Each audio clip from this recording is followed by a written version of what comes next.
Pour continuer, je voudrais m'adresser un peu aux politiques. Nous avons avec nous un député, M. Laurent Grand-Guillaume. Quelles sont les remontées que vous avez de la part de la population, je parle pour la France, en tant que politique, concernant la situation de l'extrême droite en France? Alors, sur le ressenti du terrain, en tout cas, d'abord, il y a des faits, parce que les faits sont têtus, il y a des faits concrets, ce sont les résultats électoraux successifs qui vont en France la montée de l'extrême droite depuis maintenant plusieurs décennies.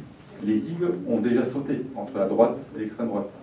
Ce fut notamment lors des élections régionales de 1998, où des régions en France ont été gouvernées par des alliances entre la droite et l'extrême droite. Il faut rappeler cela. Ce qu'il faut dire, c'est que l'extrême droite en France, depuis près de 30 ans, mène un travail de réflexion idéologique à travers le Club de l'Horloge, à travers le GRES notamment, travail idéologique qui aboutit en fait à fixer dans le débat ce que j'appelle les 3 I, c'est-à-dire identité, insécurité et immigration, en assimilant les uns aux autres. Face à cela, qu'est-ce que fait par exemple la gauche? Est-ce qu'elle mène ce combat idéologique? Oui, beaucoup de bénévoles sont investis dans des associations, pour lutter contre le racisme, contre la discrimination. C'est très bien.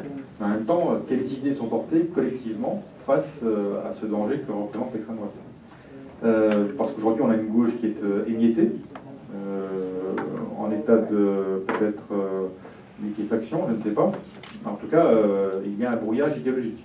À partir du moment où on abandonne cette idée de l'internationalisme et qu'on défend le repli sur soi, ou que l'on défend une forme de protectionnisme, eh bien, je crois que déjà, on perd une première bataille idéologique.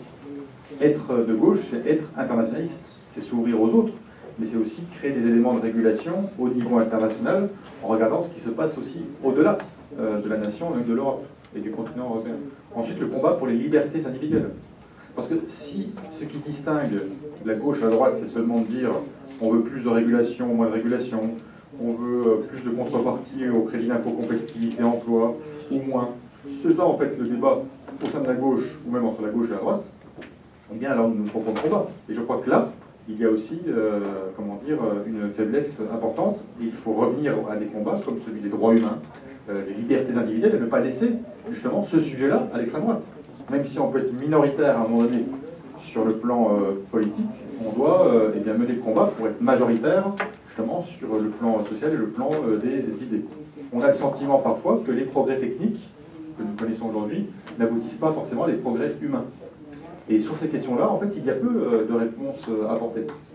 Lorsque dans certains bassins d'emploi, des ouvriers ou des employés se sentent menacés par rapport à certains progrès techniques, quelle réponse nous y apportons?